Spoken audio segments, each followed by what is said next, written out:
I want to do a video on the book review that you need to write. So this is not a major essay, um, but it is something that we have in place so that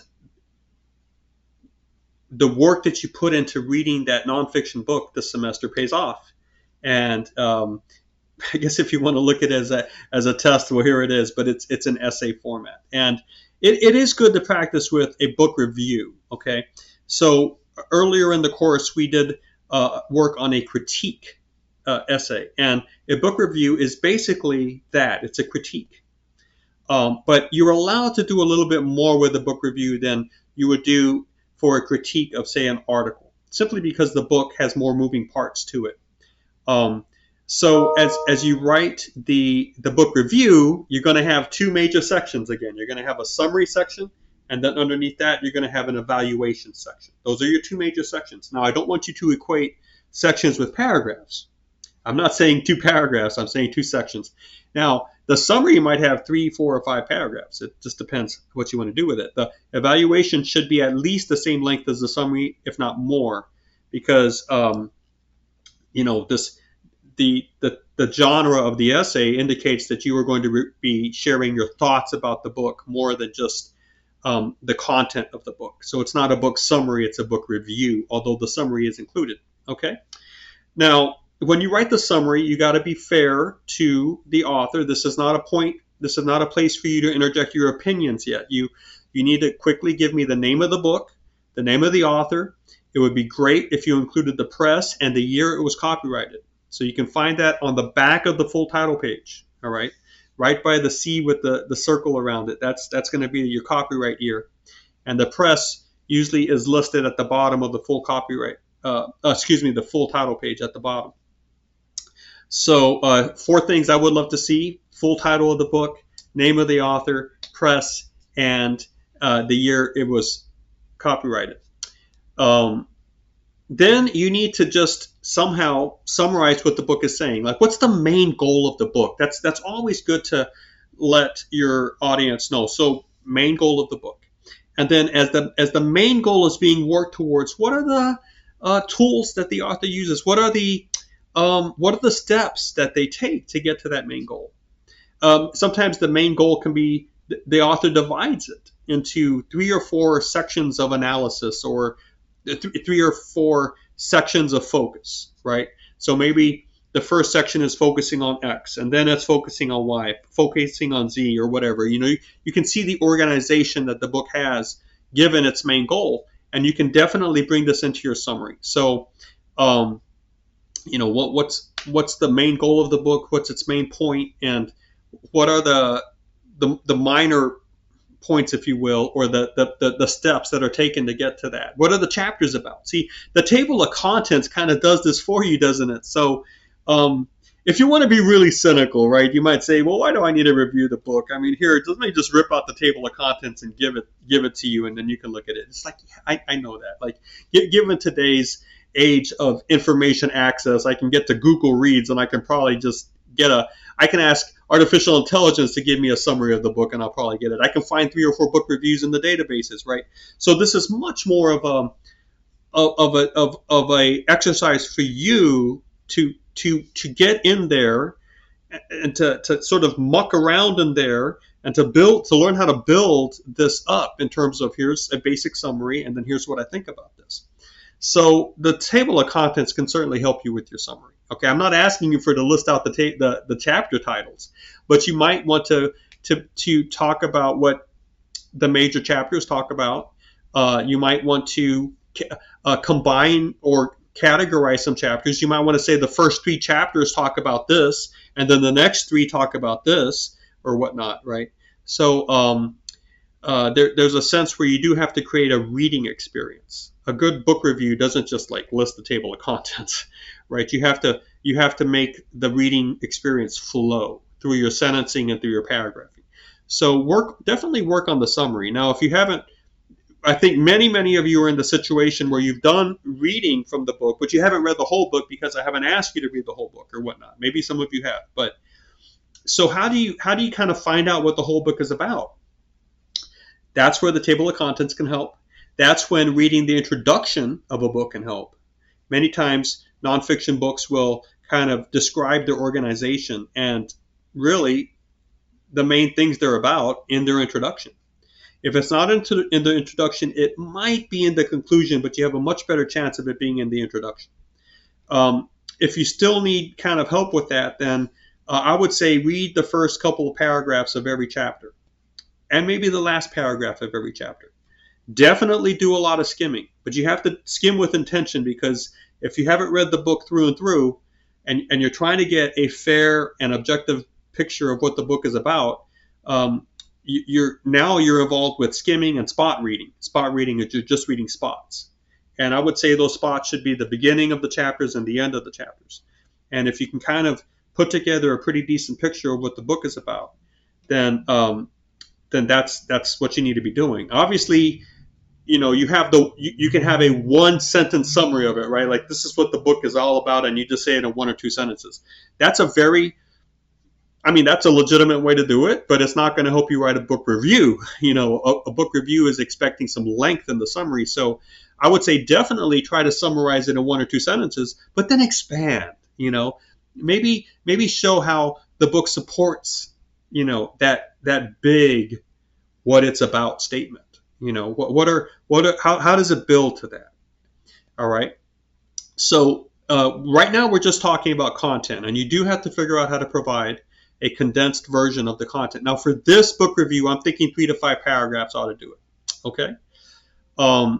If it's 2 paragraphs, I'm thinking that's a little short for a nonfiction book of this size. 3 to 5, 3 to 6, but 3 to 5 would be all right. Now, if you go 10 paragraphs, I'm thinking you don't know how to condense. All right. So I'm just going to go ahead and set these artificial parameters here. Let's go 3 to 5 paragraphs for the summary, and let's go 5 to 8 paragraphs for the evaluation. Okay. Now, when you evaluate the book, when you review it, you're talking about not only, you're talking about your response to this, your thoughts. Now, you can examine more issues here than usually you would for an article. For example, does the length of the book correspond to its goal? All right. So if you want to write these down, go right ahead, okay? Because the one thing I would say is, just to help you write this thing, I'm going to give you some angles to use. All right. Won't be the length. The length is the length sufficient. Now think about the publishing mechanics, or the publishing goals, right? If you're going to charge $30 for a book, you don't want to be selling a book that's only 50 pages long. Now, if you know the book is going to have a certain type of appeal or audience in the climate of the day, the thought climate of the day, then you might want to be selling a larger book because you can charge more for it, and it appears that you're presenting the audience with more value because it's longer. But you might come to the conclusion that this book could have been cut in half. You're like, yeah, I got the point. You didn't have to keep on going. So maybe you can talk about that. Now, if you think the length is just right, then you should mention that as well. I'm just saying that there are reasons a book is as short as it is or as long as it is. There's all sorts of ways you can game this. Sometimes it's the type of line spacing that you put. Sometimes it's the size of the font. Sometimes it's the margin size. Sometimes it's the thickness of the paper. In fact, more than sometimes, it's the thickness of the paper. You can fiddle with that in order to create more of you can cut it down shorter and get it fatter so that the consumer thinks that it's worth $19 or whatever it is. So does the length correspond with the goals and what you think is the value of the book? Okay. Now, so that would be length. Let's go ahead and look at the climate of the times. All right, the climate of the times. Now, what I mean by that is the book relevant for today's audience? Look at the copyright date. When was it copyrighted? All right. Is it trying to address a need that is currently at play right now in our culture? So this is obviously going to relate to its goal, but to what extent is this a desirable? All right, some books are written towards a very niche audience, right? Some books are written for book lovers. Some books are written sort of for people that are entering a field and just need information, think of recipe books, for example. That's or the whole how-to series. How to be an influencer or whatever. Um, you know, so is this book relevant for today's readership is the word, or culture if you want to think of it that way, but culture is kind of broad. But who are the readers? What's the audience, the intended audience, and is this book relevant for that? How so? Okay, so you have the length of the book, you have the relevancy of the book. Is it relevant? And we're talking there about the thought climate that it's trying to be in, the culture. Is the thoughts and the ideas applicable to today's problems? That sort of thing. So length of the book, the relevancy of the book. Okay, now let's talk about the formatting of the book. All right, is it easy to read? Because sometimes the fonts can be very small, the font size, and and the line spacing, the spacing between the lines is minimal, and then you got this page just chock full of words, and it's hard to read physically. Like the reading act is hard.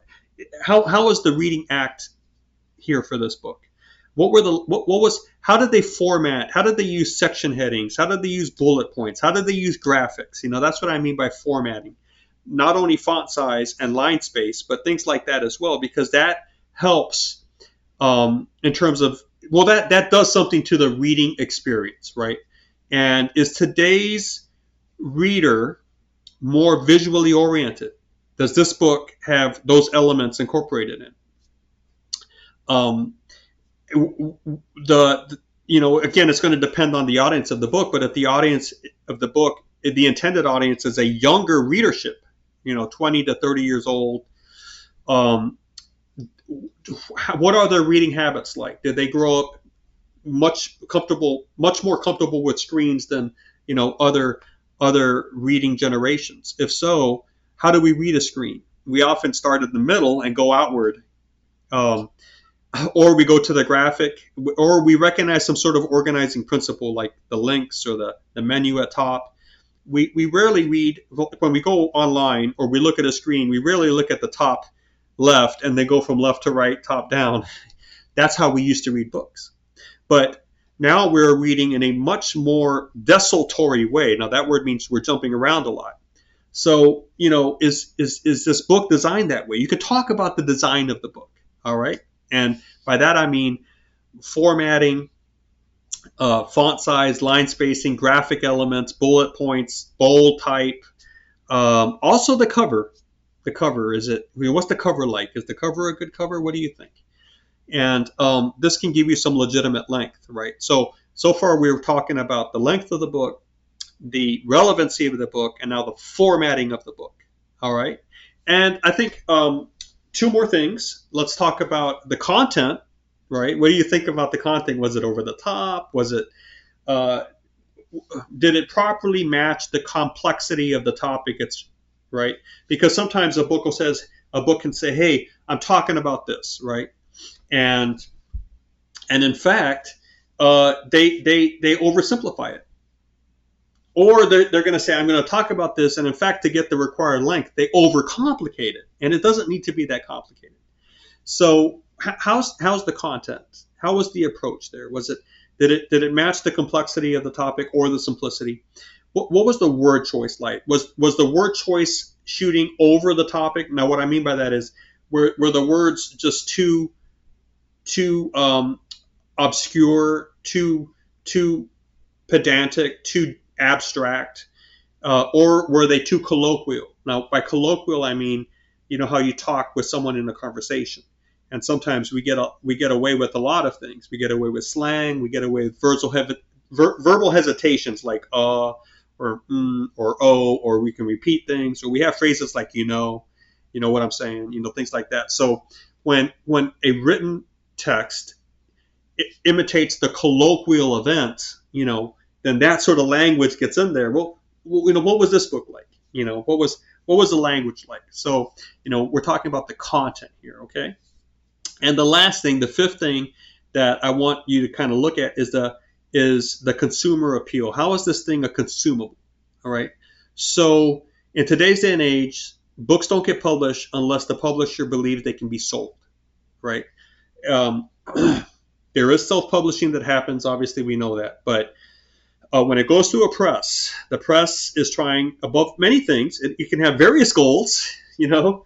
Well, one of its core goals is to stay solvent, which means to pay its bills and to stay in business. And then I think another related goal after that would be to stay profitable, which is you're making money for the shareholders, for your parent company, or for bonuses, or for advances in salary, like raises, for updating equipment. Well, that would kind of be expenses. But the point is, material goals are at play. You want this book to make money for you.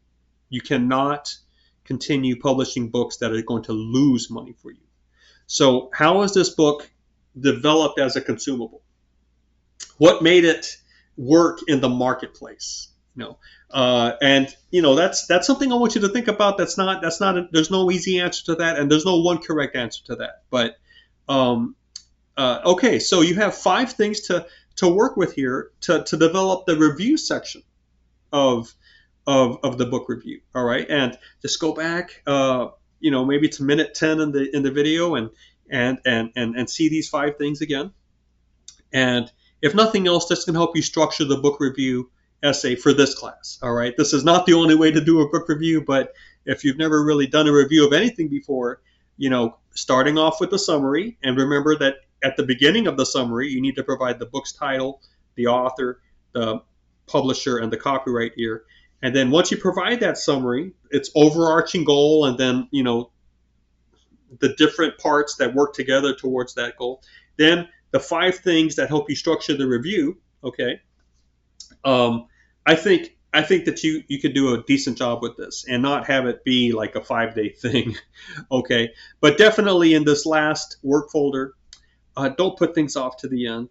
Please don't do that. It's going to leave a bad taste in your mouth about this class. And now listen, often the school is in a state that's accredited by an agency that is over a couple states, a multi-state or a regional accreditation agency. And so your school has a regional accreditor, and the regional accreditor often has specific requirements for writing classes. And it could very well be that, these introductory to writing, Comp 1, Comp 2, we need a portfolio of, say, 5,000 words and 5 essays. And so, having a book review helps us meet those requirements. I need to have a certain number of essays in the class. And I think after you read the book, this might be something you can do without having to rethink something new. You know what I'm saying? Come up with a new something to write about. So good luck with this. I hope that you can use it as an opportunity to find the good things in the book that you want to remember down the line. And this can definitely help that happen. Thank you for watching.